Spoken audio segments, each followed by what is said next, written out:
Bismillahirrahmanirrahim. Assalamualaikum warahmatullahi wabarakatuh. Alhamdulillah wassalatu wassalamu ala Rasulillah wa ala alihi wa sahbihi wa man wala ba'du. Saudara-saudariku dimanapun Anda berada, berjumpa kembali dalam program Aku Suka di edisi yang ke-11 ini di tanggal 11 Ramadan tahun 1441 Hijrah. Masya Allah, tidak terasa bahwa kita telah menunaikan ibadah Siyam Ramadan selama 11 hari.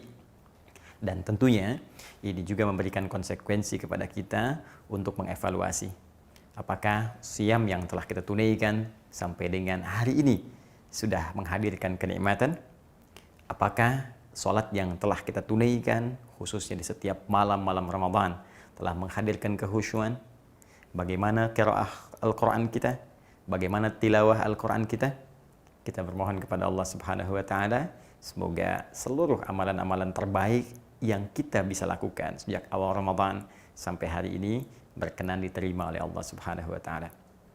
Baik, hari ini kita akan coba lanjutkan kembali bahasan kita, menyambung materi di pertemuan yang lalu terkait dengan amalan Nabi Sallallahu Alaihi Wasallam dalam konteks interaksi dengan Al-Quran pada waktu Siyam Ramadan. Kita telah uraikan dari 3 amalan yang umumnya diisyaratkan oleh Rasulullah SAW dalam hal interaksi dengan Al-Quran, yaitu qiraah. Ini sudah kita selesaikan. Kemudian ada pula yang kedua, tilawah. Ini juga sudah kita tuntaskan. Dan bagi teman-teman yang sekiranya baru bergabung untuk mendalami, mempelajari, memahami apa yang telah kita bahas bersama dalam periode Aku Suka selama Ramadan ini, saya sarankan Anda mereview tayangan kita sebelumnya sehingga memiliki ketersambungan dengan bahasan saat ini, agar tidak menghadirkan waktu yang berkepanjangan bagi kami untuk mengulas kembali. Baik, sekarang tiba bagian yang terakhir, dan ini yang sangat istimewa yang telah kita sampaikan istilahnya dengan nama tahfidz. Ya, tahfidz Al-Quran. Saya ingin tegaskan dulu kepada kita semua bahwa interaksi dengan Al-Quran dari 3 model ini tentunya memiliki tahapan-tahapan keistimewaan. Ya, turunan-turunan kemuliaan yang tidak sama. Kalau bisa kita katakan ini adalah tahap permulaan qiraat, ini permulaan. Bahkan kalau kita urutkan ke dalam urutan turunnya wahyu yang disampaikan oleh Allah Subhanahu wa Ta'ala kepada Rasulullah sallallahu alaihi wasallam, maka periodenya dimulai dengan periode permulaan dengan kalimat Al-Qur'an, Iqra bismi rabbikal ladzi khalaq. Iqra. Ini didapatkan dalam Al-Quran surah 96 Al-Alaq ayat pertama itu. Iqra, kata perintah dari akar kata qara'a yang sifatnya disebut dengan qira'ah. Jadi sebelum kita mau menggali sesuatu, ini pun dasar pemikiran ilmiah.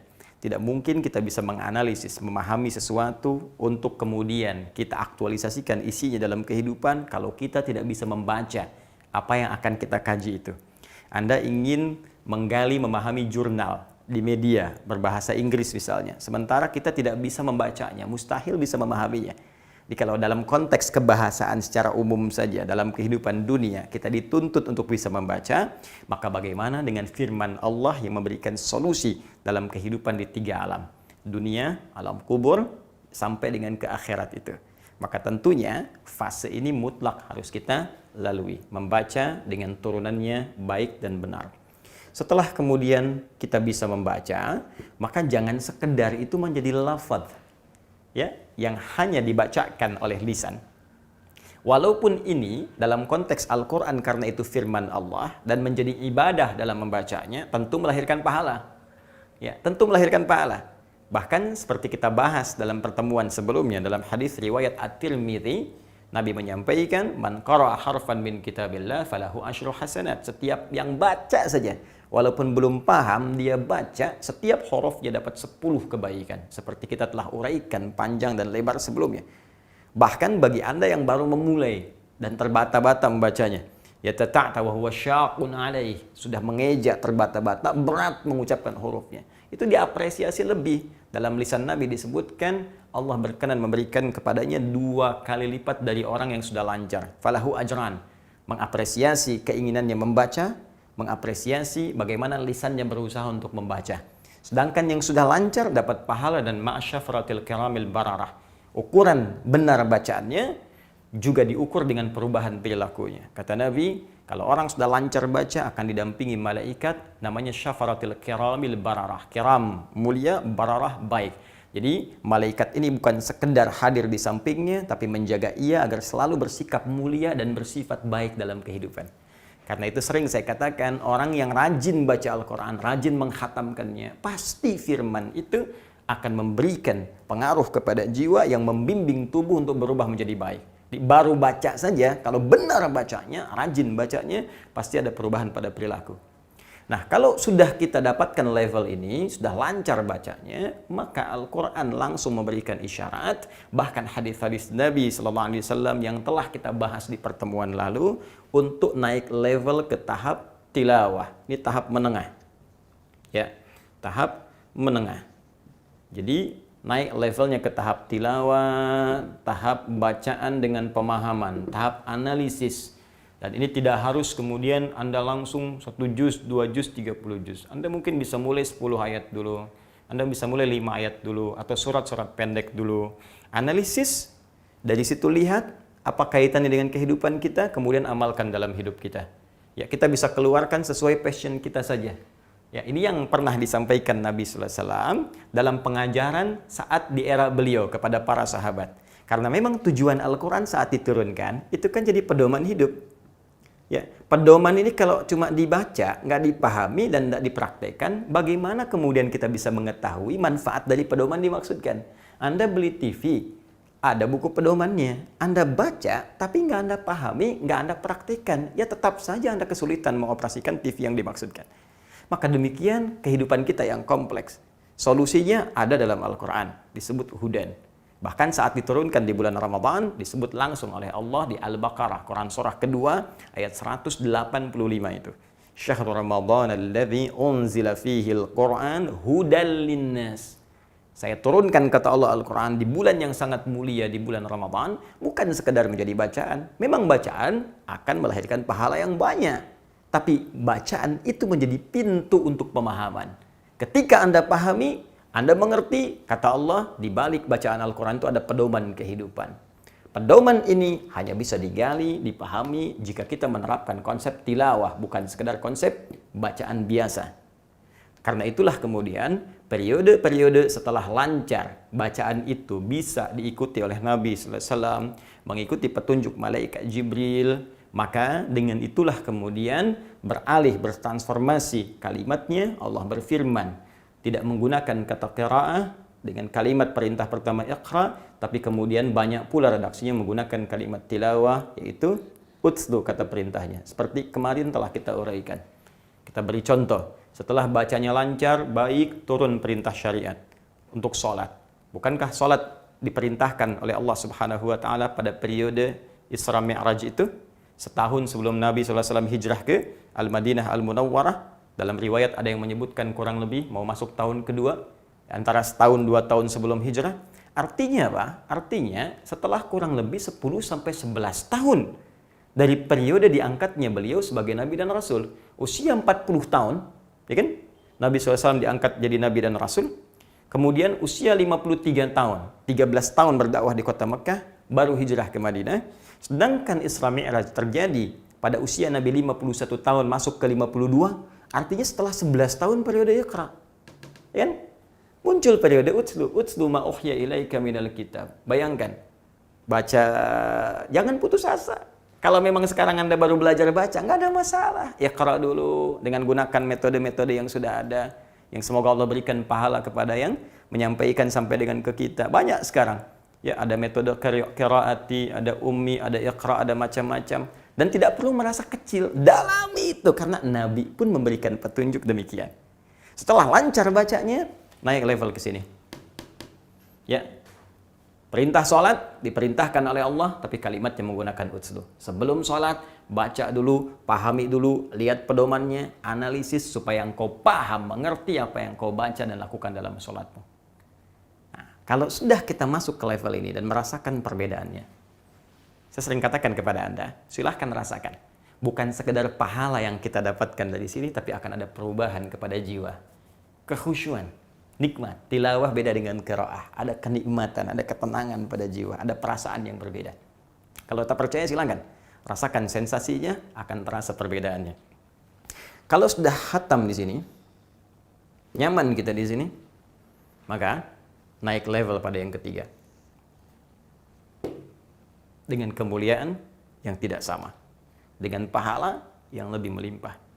Level apa itu? Tahfidz. Ini puncaknya. Level ketiga, yang menghadirkan Al-Quran bukan sekedar tertuliskan di dalam mushaf, yang tidak setiap saat bisa kita bawa mushafnya. Dalam tidur, mushaf bisa terpisah dengan kita. Saat rapat, mushaf mungkin tidak melekat pada diri kita.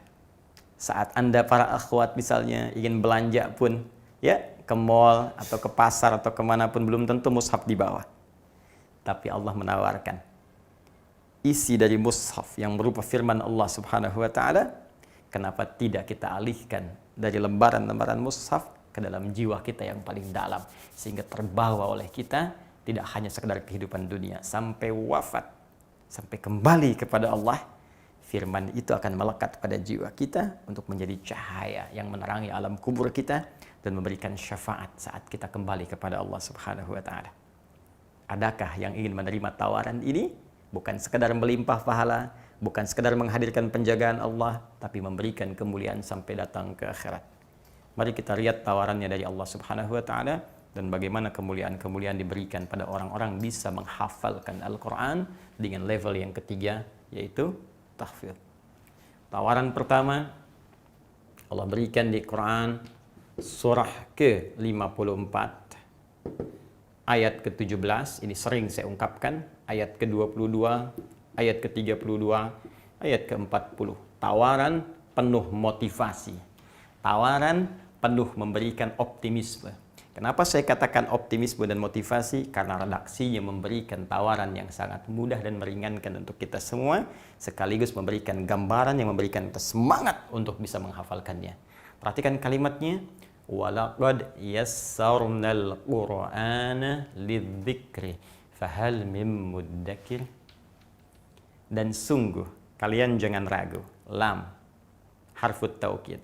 Qad, harfut tahqiq. Lam untuk menguatkan, tahqiq menjamin, memastikan. Kalau kita ingin terjemahkan, kata Allah, dan aku jamin. Kamu jangan ragu. Aku kuatkan, aku yakinkan. Jangan pernah ragu sedikit pun. Yassarnal Qur'ana lidzikri. Kami telah mudahkan, aku telah jadikan ringan, mudah kata Allah, Al-Quran itu lidzikri, untuk diingat, untuk dihafalkan. Ya, fahal mim muddakir, maka adakah di antara Anda, hei hamba-hambaku, kalau aku sudah mudahkan, kamu jangan ragu, adakah di antara kalian yang mau menghafalkannya, yang mau mengingatnya, yang ingin naik status ke status yang tinggi ini? Saking mudahnya bahkan dijamin oleh Allah, tidak ada sekat di dalamnya. Melampaui sekat-sekat sosial, sekat-sekat usia, sekat-sekat keadaan. Maaf, anak kecil, orang dewasa, tua, muda, lelaki, perempuan bisa menghafalkan Al-Quran. Bahkan yang paling dahsyat, yang melihat bisa, mungkin wajar. Yang matanya Allah tutup supaya tidak bisa melihat maksiat dalam kehidupannya. Kata orang dia buta, tapi kami mengatakan ditutup pandangan supaya tak melihat maksiat. Anugerah dari Allah Subhanahu wa taala. Bisa menghafal Al-Quran. Bahkan anaknya kecil, balik pun belum, mata belum melihat. Allahu Akbar, hafal Al-Quran. Ada yang divonis lumpuh otak, hafal Al-Quran. Jadi Anda bisa bayangkan, anak kecil, maaf, bisa hafal Al-Quran. Maka Anda yang pernah kecil, pasti bisa. Ya, silakan cek. Anak kecil, hafal Al-Quran. Maka Anda yang pernah kecil, pasti bisa. Apalagi kita yang diberikan oleh Allah Subhanahu wa taala kesempatan sampai sekarang. Ya, mohon maaf, anak 4 tahun, 5 tahun, 6 tahun hafal Al-Quran. Anda diberikan 40 tahun, 50 tahun, 60 tahun. Anda kemana saja? Dan Anda ingin mengatakan ingin mendapatkan surga Firdaus, ingin bersama Nabi, ingin mendapat derajat paling tinggi. Pertanyaan saya, bekal Anda apa? Di dunia saja Anda ingin mendapatkan status terhormat. Bukankah Anda harus berusaha dengan maksimal? Anda sekolah dulu sampai puluhan tahun. Anda belajar, ikut pelatihan, ikut training. Supaya apa? Hanya sekedar mendapatkan status dunia. Yang saat wafat hilang semua status itu. Diganti dengan satu kalimat saja. Satu kalimat. Apa kalimat itu? Allah yarham, almarhum. Lihat, profesor, dokter, ya, master, sama saja. S1, S2, S3. Kalau profesor itu gelar bukan yang dicari, tapi pemberian dari institusi pendidikan. Ya, tingkat pengajaran tertinggi, profesor. Tingkat pendidikan tertinggi, dokter. S1, S2, S3. Sebelumnya SD, S semua tuh. SD, SMP, SMA, S1, S2, S3. Mau berapa S Anda dapatkan? Tapi sampai ke ujung gelar pun, begitu selesai waktunya pulang, hilang semua gelar itu, tidak pernah ada dituliskan kemudian di papan nisannya. SD, S1, S2, S3, S4. Tidak akan ditemukan. Almarhum, selesai. Anda bekerja, ikut training, sampai kaya luar biasa. Apa yang Anda hasilkan? Uang banyak, wafat Anda bawa? Tidak. Tapi ini, kita akan bawa sampai kembali kepada Allah Subhanahu wa Ta'ala. Status yang paling terhormat. Karena itu, ketika Allah menawarkan ini, Allah berikan motivasi lebih kepada kita. Apa kelebihan menghafal Al-Quran dibandingkan sekedar baca dan tilawah? Allah langsung turunkan ayat di Quran surah ke-35 Fatir. Ayat 32 sampai 33. Perhatikan kalimatnya. Thumma awrathnal kitaba alladhina istafayna min ibadina. Buka Quran surah 35 Fatir ayat 32. Paling kiri agak ke atas sedikit di mushaf. Thumma awrathnal kitaba alladhina istafayna min ibadina. Kemudian kami wariskan, kami berikan pusaka di antara hamba-hamba kami yang kami pilih. Allahu Akbar. Kata Allah, ada hamba Allah spesial yang dipilih langsung oleh Allah yang mendapat warisan Al-Quran. Anda dapat warisan dunia, dikejar-kejar, diperebutkan, ingin sekali. Bahkan ada yang berselisih, ada yang macam-macam. Ini Allah berikan warisan. Ya, warisan itu dalam konteks pemahaman bahasa sesuatu yang sangat berharga. Ya, awas, jangan salah mengerti. Karena Allah itu hayyun la yamut. Ya, Allah selalu hidup, tidak pernah wafat. Allah yang menghidupkan dan mematikan. Kita hidup, dihidupkan oleh Allah dan wafat. Jadi kalau dalam konteks warisan dunia, pemberian untuk kita teruskan, yang tidak akan juga dibawa untuk pulang. Tapi dalam konteks asalnya, warisan sesuatu yang sangat berharga. Allah punya sesuatu yang sangat berharga, ingin dianugerahkan kepada hamba-hamba terpilihnya. Allahu Akbar, terpilih. Siapa mereka? Faminhum muqtasid, faminhum zalimun li nafsi, faminhum muqtasid, faminhum sabiqun bil khairati biidznillah. Ya, Allah sampaikan, ada yang diberikan itu kemudian jadi zalim, ada yang tengah-tengah, tapi ada yang jadi orang baik. Dan terakhir ditutup dengan kalimat, itulah satu pemberian keutamaan yang sangat agung. Jadi orang yang mendapatkan anugerah Al-Quran, pertama, dia menjadi hamba yang terpilih. Allahu Akbar. Yang kedua, dia mendapatkan anugerah teragung yang diberikan oleh Allah Subhanahu wa Ta'ala. Masya Allah. Anugerah terindah yang pernah dimiliki. Anugerah teragung yang pernah dipunyai. Belum selesai ayatnya. Teruskan ke ayat 33-nya. Jannatu adnin yadkhulunaha. Ya, dan orang-orang ini, penghafal Quran, ahli Quran ini yang mampu memelihara Qurannya, menjaga menjadi baik, Allah akan berikan hadiah masuknya nanti ke surga Aden. Ya, yuhallawna fiha min asawir.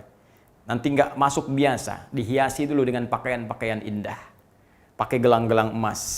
Ya, min dhahabi wa lu'lu'a. Kemudian ada permata-permata berkilauan. Pakai gelang emas, pakai permata berkilauan, pakai jubah. Bahkan di hadis At-Tirmidzi itu disebutkan, Qur'annya menyampaikan kepada Allah, Allahumma halli, ya Allah tolong hiasi orang ini. Ya, fayulbasu ilaihi tajul karamah, dipakaikan di atas kepalanya mahkota kehormatan, dipakaikan di bajunya jubah kehormatan.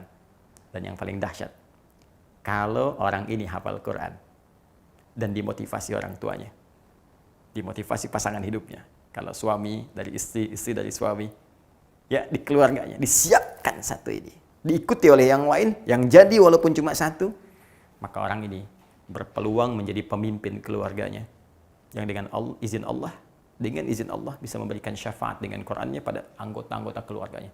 Dia bisa gandeng ibu yang telah melahirkannya, ayah yang telah merawatnya, pasangan hidupnya, anak-anaknya, sampai keturunan ke belakang, sepanjang mereka beriman beramal saleh. Dipimpin oleh orang ini masuk ke surga dan disambut oleh semua malaikat di pinggir surga. Ketika melewati setiap surga, disambut malaikat dengan mengatakan salamun alaikum bima sabartum. Dengan kalimat yang sama. Di Fatir ayat 33, pembukanya sama dengan Quran surah ke-13. Ayat 23 sampai 24. Di sini jannatu adin yadkhulunaha, di sini jannatu adin yadkhulunaha. Hanya ini spesifik memberikan kisahnya. Ada orang-orang yang masuk surga lewat surga Aden. Wa man salaha min abaihim, dia gandeng bapak-bapaknya, ibunya yang saleh. Wa azwajihim, pasangannya, suami gandeng istri, istri gandeng suami. Ya, wa dzurriyyatihim, anak keturunan di belakang. Wal malaikatu yadkhuluna alaihim min kulli bab, dan malaikat menyambut di setiap pintu surga. Menyambut mereka. Salamun alaikum bima sabartum. Mengucapkan selamat kamu sabar. Saat orang lain sibuk baca berita online yang tidak jelas, saat orang lain sibuk dengan permainan yang tidak jelas, orang ini fokus sabar menghafal Quran, sabar dengan lelahnya, sabar dengan penatnya, sabar dengan kadang-kadang cacian orang-orang, sabar dengan banyaknya ujian. Dia sabar sampai dia wafat sebagai status ahli Al-Quran. Walaupun ada yang hafal 30 juz, ada yang hafal 15 juz, ada yang hafal 10 juz, tapi dia konsisten menghafal sampai dia wafat. Walaupun sehari satu ayat, sehari satu halaman, wafat dia diberi hadiah oleh Allah Subhanahu wa taala, diucapkan kalimat penyambut oleh malaikat. Selamat karena Anda sabar saat di dunia. Fa ni'ma uqbad dar. Maka silakan nikmati tempat tinggal yang penuh sensasi yang tidak pernah dirasakan dan dihuni oleh orang-orang sebelumnya, oleh siapapun dari makhluk Allah Subhanahu wa taala. Status ketiga, tahfidz. Maka dari itu, siapa di antara kita yang berkeinginan untuk masuk dalam golongan ini yang dimuliakan? Bahkan terakhir Nabi sallallahu alaihi wasallam memuji golongan ini sampai dikutip oleh Imam Al-Bukhari dan bahkan Imam Muslim dalam kedua kitab sahihnya. Dalam 3 riwayat utama. Pertama, sahabat Ibnu Mas'ud radhiyallahu taala anhu. Kemudian ini di Al-Bukhari nomor hadis 73, di Imam Muslim nomor hadis 816. Kemudian ada redaksi kedua dari sahabat Abu Hurairah radhiyallahu taala anhu, nomor hadis 20.026, 2056. Kemudian yang terakhir riwayat Umar bin Al-Khattab radhiyallahu taala anhu. Masyaallah, Umar bin Al-Khattab radhiyallahu taala anhu, nomor hadis 2055. Kalau nomornya berbeda karena cetakan yang tidak sama, seperti kemarin yang saya sampaikan rumusnya, cukup Anda lihat rawinya, lihat redaksi hadisnya, Anda akan temukan kalimatnya. Baik. Nabi memuji, bahkan dalam riwayat Umar bin Khattab langsung mengatakan, la hasada illa fitnatan. Tidak boleh kita iri hati, tidak boleh kita dengki. Dengki dilarang, iri hati tidak boleh. Illa fitnatan. Kecuali kalau ada dua golongan ini, boleh kita merasa iri. Dan irinya tidak disebut dengan dengki, hasad, hekdun, tapi diistilahkan dengan ghibtah, iri hati yang positif yang harus kita miliki. Siapa dari golongan ini? Rajulun atahullahul Qur'ana. Ya, ada yang riwayatnya Abu Hurairah, rajulun allamahullahul Qur'an. Dalam riwayatnya Ibnu Mas'ud, rajulun atahullahul hikmah. Disebut diajarkan oleh Allah, disebut diberi hikmah, intinya diberikan Al-Quran karena mampu berusaha menghafalkannya. Dan dia yaqumu bihi ana al-lail wa ana an-nahar. Dan dia mampu mempraktekkan Quran itu minimal dia baca dalam sholatnya setiap siang dan malam. Kita mesti iri pada penghafal Quran karena status yang luar biasa di hadapan Allah Subhanahu wa taala. Anda boleh bangga dengan kekayaan yang Anda miliki sekarang. Dengan kedudukan yang Anda duga bisa menjadikan diri Anda hebat dalam pandangan manusia. Tapi jangan pernah celah orang-orang yang mungkin ada di desa, orang-orang yang terlihat mungkin sebagai pekerja keras, orang-orang yang mungkin direndahkan oleh sebagian orang, karena boleh jadi mereka sudah hafal Quran dengan setiap riwayatnya yang mampu kita banggakan dan kita mesti iri pada diri mereka. Mari menjadi bagian dari itu.